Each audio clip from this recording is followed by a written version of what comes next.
Olá a todos os amigos e irmãos em Cristo. Estou aqui mais uma vez para comentar mais uma lição. Eu quero cumprimentar a todos com a paz do Senhor Jesus.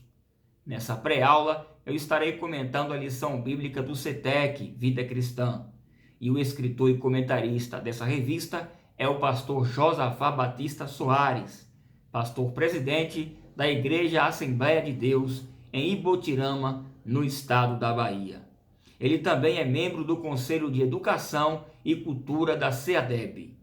O pastor Josafá também é o fundador do maior congresso de escola bíblica dominical no estado da Bahia, na cidade de Camaçari, região metropolitana de Salvador. Ele é o fundador do CETEC, Centro Teológico de Educação e Cultura Vida Cristã. Recentemente, o pastor Josafá Batista também lançou um livro com o tema 1000 esboços para sermões. Bem, e quanto à nossa revista, o tema é João Batista, modelo dos que são consagrados a Deus para essa geração. E o assunto da lição dessa semana tem por tema João Batista e o deserto. Bem, o nosso texto base para o nosso estudo está no Evangelho de Lucas, no capítulo 3, do verso 1 ao verso 6. E quando João Batista entra no cenário da nação de Israel, o povo já não ouvia a voz de Deus há 400 anos. O interessante é que em Lucas, no capítulo 3, do verso 1 ao verso 2, Lucas cita os nomes de 7 homens poderosos. São eles um imperador romano, um governador, 3 tetrarcas, que são governantes sobre a quarta parte de uma região, e 2 sumos sacerdotes judeus. Mas a palavra de Deus não foi enviada a nenhum deles, porém a João Batista, um humilde homem do deserto. Como os pais de João Batista já eram idosos, mesmo depois do seu nascimento, provavelmente pouco tempo depois do falecimento deles, João foi impulsionado para o deserto. Nessa região quente e árida, as cavernas do deserto da Judéia eram um refúgio refrescante e podia ser usado como habitação. O alimento de João Batista era o gafanhoto e o mel de abelhas silvestres. Aliás, nessa região, até hoje, se comem esses gafanhotos. Eles são secos ao sol e depois moídos. Esse processo transforma um inseto em uma farinha amarga e, para melhorar o sabor, adicionava-se o mel. Esse mel era o mel de abelhas silvestres. De fato, uma culinária exótica para nós, porém bem nutritiva e de fácil aquisição para os que não dispõem de muitos recursos. Ainda temos acrescentado ao dramático personagem João Batista o manto de crina de camelo, que lhe servia de saia, camisa e cama. De fato, João Batista era um homem austero e muito pobre, uma pessoa completamente despojada de qualquer requinte ou riqueza material. Com tanta pobreza assim, João Batista jamais seria um modelo de liderança espiritual para os evangélicos mimados de hoje. Porém, por mais que não pareça, João Batista estava extremamente rico. Não somente pelo fato de que haviam profecias milenares sobre ele, como também pelo fato de que, pelo Espírito de Deus, a palavra de Deus foi encontrá-lo no deserto. E essa palavra de Deus estava escassa há 400 anos. Estava justamente agora sendo encontrada na boca de um sobrevivente do deserto. Isso aqui é muito tremendo. Conforme já havíamos nos estudos das aulas anteriores, nós já tínhamos visto, João Batista não somente possuía a palavra de Deus para o seu tempo, mas também tinha revelações sobre Jesus como Messias que havia de vir. Portanto, temos aqui um paradoxo muito interessante, pois o homem mais pobre de seus dias era o mais rico. e o homem mais isolado era o mais informado. Isso porque João sabia coisas acerca de Jesus que só seriam posteriormente reveladas pelo próprio Jesus. E depois pelos apóstolos, depois de terem passado pelo discipulado. Aqui fica uma grande lição para os nossos dias, que podemos citar através de um adágio bem popular, que fala que as aparências enganam. Mas o fato é que João Batista jamais se encaixaria na teologia da prosperidade, ou como ela é comumente mais conhecida nos Estados Unidos, como a teologia da confissão positiva. Esse tipo de teologia tem crescido mais nos grandes centros urbanos.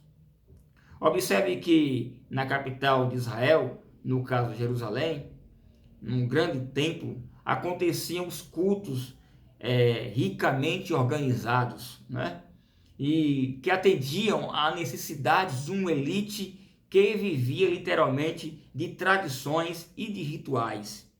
Porém, no deserto, bem longe do templo sagrado, e bem longe do centro urbano de Jerusalém, surge João, com o seu sermão de arrependimento. E a expressão original é metanoia, ou metanoiá, que significa dê meia volta. Ou, que assim seja, mude o seu estilo consumista, ou pare de ser egoísta e recomece do zero, só que de forma correta. A mensagem de João Batista tem autoridade vinda do próprio Deus, mas também tinha um respaldo no estilo de vida que ele apresentava. João não portava uma mensagem apenas para os seus compatriotas dos seus dias. Ele tinha uma origem diferente de seu público. Ao contrário de boa parte das pessoas que vinham dos centros urbanos para ouvir João Batista pregar, João Batista vinha do deserto. E o deserto é o elemento que forjou o ministério deste profeta. Foi no deserto que Lucas diz que a palavra foi encontrá-lo. João Batista era o contraste chocante de Deus para a sociedade de seu tempo. E isso explica, em parte, muito do impacto que sua mensagem teve, porque somente alguém de fora de um estilo de vida comum, egoísta, consumista e hipócrita, poderia chamar a atenção destas pessoas. Isso nos mostra, nos faz lembrar Jesus Cristo, que também veio de fora, né? No caso dos céus, para nos avisar sobre a salvação do juízo vindouro, como está no Evangelho de João, no capítulo 3 e o versículo 17. Assim está escrito: porque Deus enviou o seu Filho ao mundo, não para que condenasse o mundo, mas para que o mundo fosse salvo por ele. Bom, o termo deserto possui um significado especial para Israel. Ele é cheio de simbologia e de uma herança cultural. Por exemplo, Israel era sempre lembrado pelos profetas da sua peregrinação de 40 anos pelo deserto. E deserto aqui, o deserto é marcado pela desobediência de Israel. Veja em Hebreus capítulo 3, do verso 8. Não endureçais os vossos corações, como na provocação, no dia da tentação no deserto, onde os vossos pais me tentaram, me provaram e viram por 40 anos as minhas obras. O deserto também é marcado pela fidelidade e clemência de Deus. Isso porque foi no deserto onde Deus mais realizou milagres. Veja Atos capítulo 7 e o versículo 36. Assim está escrito: foi este que os conduziu para fora, fazendo prodígios e sinais na terra do Egito, e no Mar Vermelho, e no deserto por 40 anos. Então, a partir de recordações como essas, surgiu no judaísmo a tendência de atribuir ao deserto coisas especiais, como o deserto sendo um lugar de pavor ou de juízo de Deus, e até mesmo da morada do diabo, conforme podemos ver em Levíticos capítulo 16, versos 7 ao 22, onde um bode era enviado ao deserto para ser destinado para Azazel. Essa prática era um ritual que indicava a entrega do pecado ao local do terror, no caso o deserto. Mas o deserto também foi o lugar onde Deus preparava os seus profetas. Veja que é no deserto que Deus preparou Moisés, Elias, o próprio Elias, e também o próprio João Batista. E posteriormente até mesmo o apóstolo Paulo. O apóstolo Paulo, quando se converteu, ele não se tornou um grande missionário fundador de igrejas de uma hora para outra, mas ele ficou 3 anos na Arábia aprendendo com Jesus. Isso depois de já ter se convertido, conforme está em Gálatas capítulo 1, do verso 11 ao verso 21. Bem, conforme já percebemos, existe uma ideia mítica na imaginação da mente judaica quanto ao deserto. E por muito tempo formou-se uma crença de que o Messias apareceria do deserto. Essa crença fez com que muitos pseudos-messias ou pseudos-profetas, oriundos do comodismo dos grandes centros urbanos, migrassem para o deserto. Inclusive, quando o apóstolo Paulo foi preso em Jerusalém, o tribuno o interrogou, perguntando se ele não era um desses sediciosos que enganavam o povo no deserto.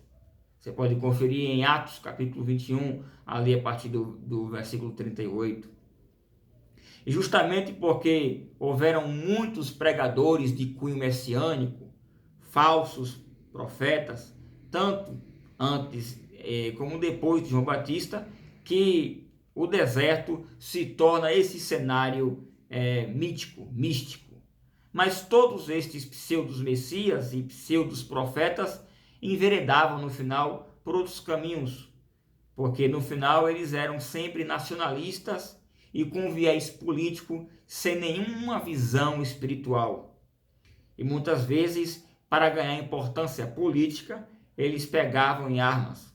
Outros diziam que fazia milagres, ou pelo menos criava essa expectativa.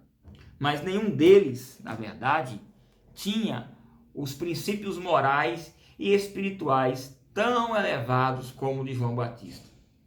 A pregação de João era incomparavelmente dura. Sua mensagem dizia que o arrependimento é a mudança de mentalidade. E isso era o único meio, a única forma de se ter a tão desejada liberdade que eles queriam. Por isso que ele não vai à sinagoga nem ao templo.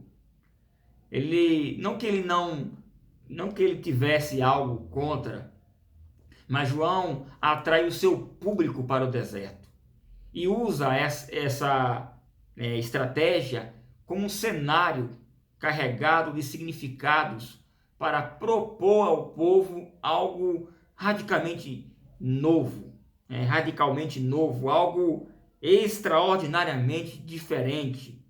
Para João, a vida de um crente fiel deve estar tangível no dia a dia, sendo cultivado em uma vida prática. Tudo o que eles diziam crer deveria ser transformado em realidade.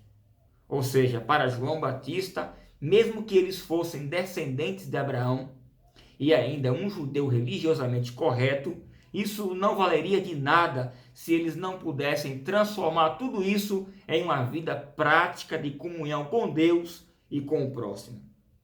Ele propõe um recomeço radical. Ele propõe um recomeço que nasceria de dentro de cada um. João quer fazê-los enxergar que a riqueza e a beleza da vida não estão nas coisas materiais, nos rituais religiosos, na liturgia sofisticada ou nas tradições antigas. João Batista procura diligentemente sem perca de tempo, dizer que algo infinitamente maior havia chegado. Veja a expressão de João em Mateus capítulo 3 e o verso 2. Assim está escrito: arrependei-vos, porque está próximo o reino dos céus. Veja, diante de todo esse aspecto não sacerdotal, não tradicional de João, diante desse aspecto não sacerdotal e desse cenário radical e dramático do deserto, nós aprendemos que o Novo Testamento não começa com Jesus de Nazaré, mas com a mensagem do profeta do deserto, chamado João Batista. E esse é um testemunho unânime de todos os 4 evangelistas. Dessa maneira, ficaram manifestas a bondade de Deus, o juízo de Deus, a paciência de Deus, a majestade de Deus, o favor de Deus e o resgate de Deus, superando assim a letargia, a complacência de um povo hipócrita e ingrato. E veja que isso fora revelado pelo próprio Deus em um profeta cuja voz ecoou do deserto. No início, o caminho do Senhor fez passar o povo pelo deserto quando foram libertados da escravidão do Egito, ali no Êxodo. Agora, por esta mesma trajetória, por esse mesmo caminho do deserto, um deserto ermo e de montanhas e vales rochosos, o Senhor desejava encontrar-se com seu povo novamente. Como de costume, eu sempre encerro com um texto correlacionado com o conteúdo que foi comentado. E o texto escolhido desta vez está em Oséias, capítulo 2, verso 14 ao verso 15. Assim está escrito: portanto, eis que eu os atrairei e os levarei para o deserto, e lhe falarei ao coração, e lhe darei as suas vinhas novas e o vale de Acó, por porta de esperança, e ali cantará como nos dias de sua mocidade e como nos dias que eu fiz subir da terra do Egito. Que Deus te abençoe muito e que Ele nos permita mais uma aula. Deus abençoe.